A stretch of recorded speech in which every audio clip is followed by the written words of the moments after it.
Hey everybody, welcome back. I have a nail tutorial for you guys today, and it's for this leopard side French.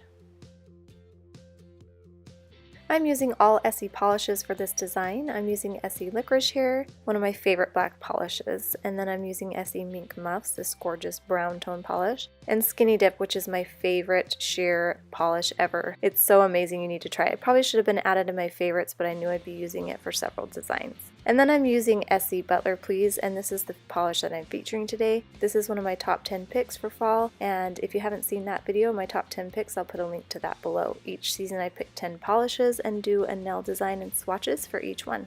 And this is my design for Butler Please. Okay, so I started off painting Butler Please on my ring and pinky finger and my thumb. And then I did 3 coats of Skinny Dip on my pointer and middle finger. And I've done the design on one nail, I'm just going to show you how to do it on the other. Just make sure those layers dry for about 10 to 15 minutes before you get into your design, and then I'm going to be using the smallest dotting tool I have. It has this tiny end, and on the end it's still small but slightly bigger. And then on a silicone mat or a waxy paper plate you can drop Mink Muffs, a dot of that, and then I'm going to dip in with my slightly larger end, and I'm going to just add these irregular dots. You want to keep them pretty small, and you want to keep them on this side of the nail, curving around towards the base and then up towards the tip. Various sizes, some small, some larger, some a little bit more circular.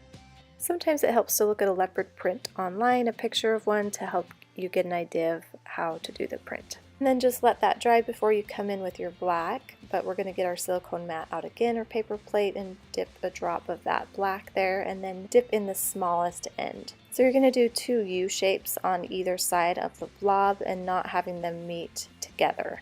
And then you're going to alternate on the other dot next to it. You're going to leave that opening on the other side so they're not the same, and that'll give it that nice pattern that's a little inconsistent. And you want to keep this small. I am going about halfway on the brown and halfway on the nude color, just so that it's not getting too big, because it can tend to get kind of big. And then you can go back with your brown and touch up any areas if you covered too much in black after the black has dried. And then I like to add some various black little dots around to fill in any gaps that you think might need filling in. Just make sure to stay on the side so you get that side French look. And then when you're finished with that step, again, you want to make sure your polish is completely dry. I would give it a good 20 minutes with the black because you don't want it to smear. And then you're going to apply your favorite top coat. I'm using HK Girl by Glisten and Glow. And that's the final look.